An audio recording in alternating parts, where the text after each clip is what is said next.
Hi friends, welcome back to our channel. ഇന്ന് നമ്മൾ നോക്കുന്നത് 5th സ്റ്റാൻഡേർഡിലെ 2018-2019 നടന്ന കേരള പാഠാവലി വാർഷിക മൂല്യനിർണ്ണയം ക്വസ്റ്റ്യൻ പേപ്പറാണ്. ഓക്കെ കൂട്ടുകാരെ, നിങ്ങൾക്ക് ഈ വീഡിയോ യൂസ്ഫുള്ളായി തോന്നുകയാണെങ്കിൽ തീർച്ചയായും ലൈക്ക് ചെയ്യുക, കമൻറ്റ് ചെയ്യുക.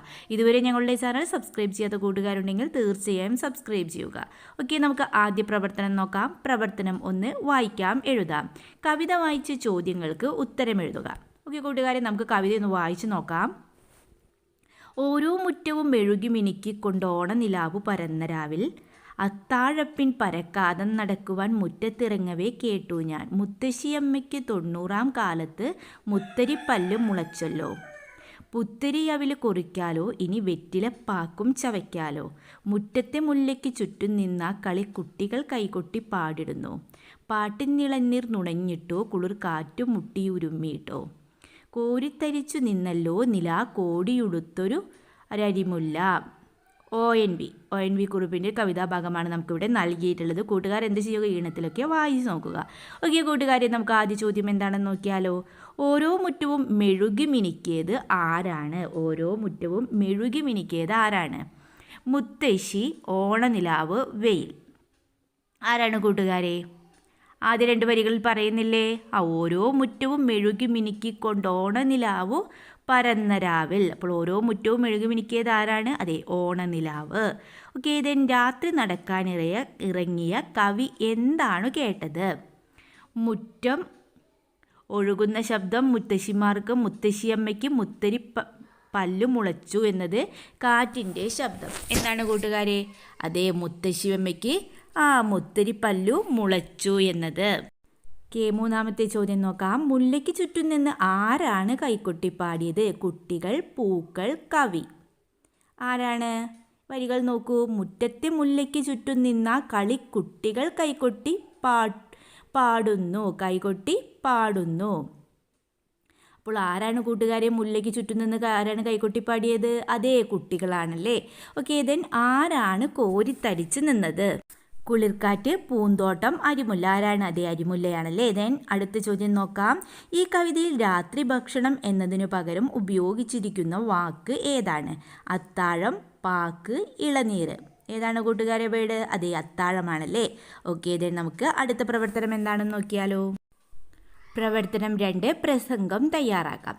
പാഴ്സളി കൊണ്ടൻ മരണം വരെ ഞാൻ പവിഴ പാൽക്കുല വിളയിക്കും. അക്കിത്തം അച്യുതൻ നമ്പൂതിരിയുടെ കവിതയിൽ നിന്നുള്ളൊരു ഭാഗമാണ് ഇവിടെ നൽകിയിട്ടുള്ളത്. അധ്വാനത്തോടുള്ള താല്പര്യം സൂചിപ്പിക്കുന്ന വരികൾ വായിച്ചല്ലോ. ബാലസഭയിൽ അവതരിപ്പിക്കുന്നതിനു വേണ്ടി കുട്ടികൾക്ക് അധ്വാനത്തിൻ്റെ മഹത്വം ബോധ്യപ്പെടുത്തുന്നതിന് സഹായകമായ പ്രസംഗം എഴുതി തയ്യാറാക്കൂ എന്നാണ് പറഞ്ഞിട്ടുള്ളത്. അപ്പോൾ കൂട്ടുകാർ ഏത് വിഷയത്തെക്കുറിച്ചാണ് പ്രസംഗം തയ്യാറാക്കേണ്ടത്? അതെ, അധ്വാനത്തിൻ്റെ മഹത്വം എന്ന വിഷയത്തെ അല്ലേ. അധ്വാനത്തിൻ്റെ മഹത്വം ബോധ്യപ്പെടുത്തുന്നതിന് സഹായകമായൊരു പ്രസംഗമാണ്. ഓക്കെ, നമുക്ക് എഴുതി നോക്കിയാലോ. മാന്യ സദസ്സിന് വന്ദനം. പാഴ്സടി കൊണ്ടൻ മരണം വരെ ഞാൻ പവിഴപ്പാൽക്കുല വിളയിക്കും എന്ന കവിയുടെ വരികൾ അധ്വാനത്തോടുള്ള താല്പര്യമാണ് സൂചിപ്പിക്കുന്നത്. അധ്വാനത്തിൻ്റെ മഹത്വം സൂചിപ്പിക്കുന്നത് ഏതാനും ചില കാര്യങ്ങൾ നിങ്ങളുമായി പങ്കുവെക്കട്ടെ. എല്ലുമുറിയെ പണിയെടുത്ത് പല്ലുമുറിയെ തിന്നാം എന്ന ഒരു പഴഞ്ചൊല്ലാണ് എനിക്ക് ഓർമ്മ വരുന്നത്. അധ്വാനിക്കുന്നവർക്ക് ആഹാരം കഴിക്കാൻ അർഹതയുള്ളൂ. ഏത് തരം അധ്വാനമായാലും അത് മഹത്തരം തന്നെയാണ്. കുട്ടികളെ സംബന്ധിച്ച് അവരുടെ അധ്വാനം എന്ന് പറയുന്നത് പഠനമാണ്. മടിയാണ് അധ്വാനത്തിൻ്റെ ശത്രു. വെറുതെ കിട്ടും, അധ്വാനിക്കാതെ കിട്ടും എന്നൊക്കെയുള്ള വാക്കുകളുടെ പിന്നാലെ പോയാൽ ദുരിതമായിരിക്കും ഫലം. അധ്വാനിച്ച് കഷ്ടപ്പെട്ട് അർഹതയോടെ നേടുമ്പോഴേ അതിന് അർത്ഥമുള്ളൂ. മറ്റുള്ളവർ അധ്വാനിച്ച് നേടിയത് നാം ചുളുവിദ്യയിലൂടെ കൈക്കലാക്കിയാൽ അതിന് അർത്ഥവുമില്ല, മധുരവും വിലയും ഉണ്ടാകില്ല. മടി കൂടാതെ സന്തോഷപൂർവ്വം അധ്വാനിക്കുക. അതാണ് ഈ കവിതയിലൂടെ എടുത്തു കാണിക്കുന്നത്. അധ്വാനത്തിൻ്റെ മഹത്വത്തെക്കുറിച്ച് എത്ര പറഞ്ഞാലും മതിയാവില്ല. എങ്കിലും എൻ്റെ ഈ ലഘുപ്രസംഗം ഇവിടെ ചുരുക്കുന്നു. നമസ്കാരം. അപ്പോൾ കൂട്ടുകാർ എന്ത് ചെയ്യുക? ഇതുപോലൊരു ലഘുപ്രസംഗം എഴുതി നോക്കുക. ഓക്കെ, ഇതിൽ നമുക്ക് അടുത്ത പ്രവർത്തനം എന്താണെന്ന് നോക്കാം. പ്രവർത്തനം 3, വിശദീകരണക്കുറിപ്പ്. കുണ്ടുകിണറ്റിൽ തവളക്കുഞ്ഞിന് കുന്നിൻ മീതെ പറക്കാൻ മോഹം. ഈ ആശയം വരുന്ന പഴഞ്ചൊല്ല് താഴെ കൊടുത്തവയിൽ ഏതാണ്? ഒരുമ തന്നെ പെരുമ, അതിമോഹം ആപത്ത്, വിള പുറത്തിട്ട് വേലി കെട്ടരുത്. ഏതാണ് കൂട്ടുകാരെ ആൻസർ? ഈ ആശയം വരുന്ന പഴഞ്ചൊല്ല് ഇതിൽ ഏതാണ്? അതെ, അതിമോഹം ആപത്ത്. ഓക്കെ, ഇത് നെക്സ്റ്റ് എന്താ പറഞ്ഞിട്ടുള്ളത്? മുകളിൽ കൊടുത്തവയിൽ നിന്നും ഇഷ്ടപ്പെട്ട ഏതെങ്കിലും ഒരു പഴഞ്ചൊല്ല് തിരഞ്ഞെടുത്ത് അത് വിശകലനം ചെയ്ത് കുറിപ്പ് തയ്യാറാക്കുക. ഈ കൂട്ടുകാരെ, നമുക്ക് ഒരുമ തന്നെ പെരുമ എന്ന പഴഞ്ചൊല്ലിനെ കുറിച്ച് വിശകലനക്കുറിപ്പ് എഴുതാം. ഓക്കെ, ഒരുമ തന്നെ പെരുമ വിശകലനക്കുറിപ്പ്. ഒന്നിച്ചു നിന്നാൽ അതാണ് ശക്തി എന്നാണ് ഈ പഴഞ്ചൊല്ലിൻ്റെ അർത്ഥം. ഓരോരുത്തരായി ഏതെങ്കിലും പ്രവൃത്തി ചെയ്ത് വിജയിക്കാൻ പറ്റാത്ത അവസരത്തിൽ എല്ലാവരും ഒന്നിച്ച് പ്രവർത്തിക്കുകയാണെങ്കിൽ അത് വിജയത്തിലെത്തും. ഒരു വലിയ കല്ല് ഒരാളെ കൊണ്ട് ഉരുട്ടി മാറ്റാൻ കഴിയാതെ വരുമ്പോൾ എല്ലാവരും ഒന്നിച്ചു ചേർന്ന് ശ്രമിക്കുകയാണെങ്കിൽ അത് വിജയത്തിലെത്തും. ഇത് പറയുമ്പോൾ ഒരു കവിതാശകലം എനിക്ക് ഓർമ്മ വരുന്നു. ഉണക്കച്ചുള്ളി ഒന്നൊന്നായി ഒടിക്കാമേതു ബാലനും ഒന്നിച്ചൊരു കെട്ടായാലാനയ്ക്കും സാധ്യമായിട. 100 പേരുള്ളൊരു സൈന്യത്തോട് 1000 പേരുള്ള മറ്റൊരു സൈന്യം ഓരോരുത്തരായി യുദ്ധത്തിന് പോയാൽ 1000 പേരും മരിച്ചു വീഴും. എന്നാൽ 100 പേരുടെ നേർക്ക് 1000 പേർ ഒന്നിച്ചു ചെന്നാൽ 100 പേരെ നിസ്സാരമായി തോൽപ്പിക്കാവുന്നതാണ്. ഇതിൽ നിന്നും ഒരുമ തന്നെ പെരുമ എന്ന പഴഞ്ചൊല്ലി എത്രമാത്രം അർത്ഥവത്താണെന്ന് മനസ്സിലാകുമല്ലോ. ഓക്കെ കൂട്ടുകാരെ, അപ്പോൾ കൂട്ടുകാരെ നിങ്ങൾക്ക് ഇഷ്ടപ്പെട്ടതിൽ ഏതെങ്കിലും ഒരു പഴഞ്ചൊല്ലിനെ കുറിച്ച് എന്ത് ചെയ്യുക? വിശകലനക്കുറിപ്പ് തയ്യാറാക്കുക. പ്രവർത്തനം 4 ആസ്വാദനക്കുറിപ്പ്. ജീവമലയാളം. കുഞ്ഞു വളരുവാൻ അമ്മ നൽകും അമ്മിഞ്ഞ പാലാണ് മലയാളം. മാറിൽ ചേർത്തു തഴുകിടുമ്പോൾ മധുരം ചുരത്തും മലയാളം. ഉണ്ണിക്കുറങ്ങുവാൻ കൂട്ടുപോകും താരാട്ടുപാട്ടാണ് മലയാളം. കുഞ്ഞിക്കിനാക്കൾ പറന്നുയരും ആകാശമാകുന്നു മലയാളം. ചിന്തകൾ നീന്തി തുടിച്ചിടുന്ന ആഴിപ്പരപ്പാണ് മലയാളം. തേനും വയമ്പും പുരട്ടിനാവിൽ അക്ഷരം കൊത്തുന്നു മലയാളം. നാടിൻ്റെ നാടി മിടിപ്പറിയും ജീവൻ്റെ ജീവനീ മലയാളം. എടപ്പാൾ സി സുബ്രഹ്മണ്യൻ ജീവമലയാളം എന്നുള്ള കവിതാഭാഗമാണ് നമുക്കിവിടെ നൽകിയിട്ടുള്ളത്.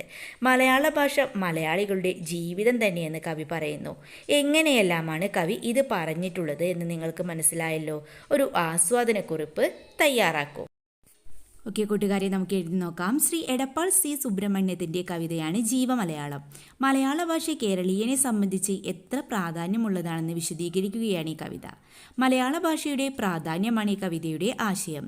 ഒരു കുഞ്ഞു വളരുന്നത് മുതൽ അവനിൽ മലയാള ഭാഷ ചെലുത്തുന്ന സ്വാധീനം കവി ഇതിലൂടെ ലളിതമായും മനോഹരമായും വരച്ചു കാണിക്കുന്നു. മലയാള ഭാഷയെ അമ്മിഞ്ഞപ്പാല് പോലെയും ഉണ്ണിക്ക് ഉറങ്ങാനായി കൂട്ടുപോകുന്ന താരാട്ടുപാട്ട് പോലെയും കിനാവ് കാണാൻ പ്രായമാകുമ്പോൾ ആകാശമായും ചിന്തകൾ വളരുന്ന പ്രായമാകുമ്പോൾ കടല് പോലെ വാക്കുകൾക്ക് പഞ്ഞമില്ലാതെയും നീന്തി രസിക്കാൻ കഴിയുന്ന വിശാലമാണ് മലയാള ജീവൻ്റെ ജീവനാണെന്ന് കവി പറയുന്നു. ഉണ്ണിക്കുറങ്ങുവാൻ കൂട്ടുപോകും താരാട്ടുപാട്ടാണ് മലയാളം. താരാട്ടുപാട്ട് കേട്ട് ഉറങ്ങും എന്നതിന് പകരം എത്ര മനോഹരവും ലളിതവുമായാണ് കവി അത് അവതരിപ്പിക്കുന്നത്.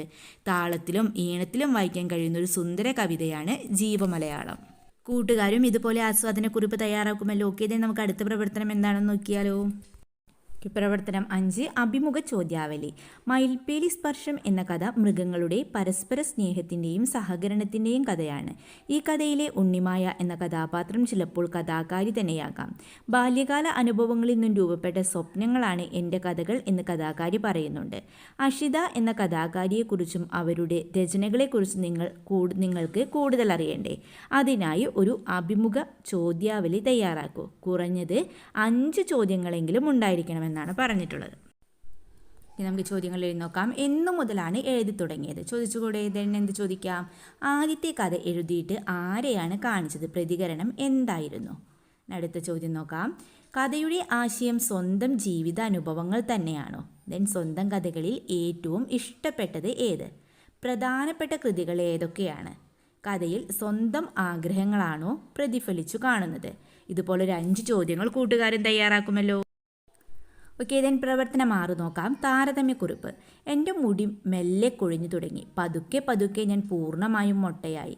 സ്വന്തം ശരീരം ഉടഞ്ഞു പോകുന്നത് സ്വയം അറിയുമ്പോൾ ഞാൻ ഉള്ളാലെ പിടഞ്ഞു. എത്രയൊക്കെ ചിരിക്കാനും ചിരിപ്പിക്കാനും ശ്രമിച്ചിട്ടും അതിനൊക്കെ മുകളിൽ കരച്ചിലിൻ്റെ മേഘങ്ങൾ കനത്തുനിന്നു.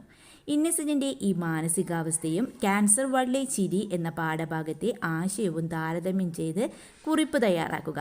താരതമ്യക്കുറിപ്പ് എഴുതാനാണല്ലേ കൂട്ടുകാരെ പറഞ്ഞിട്ടുള്ളത്. നമുക്കൊരു മാതൃക നോക്കിയാലോ.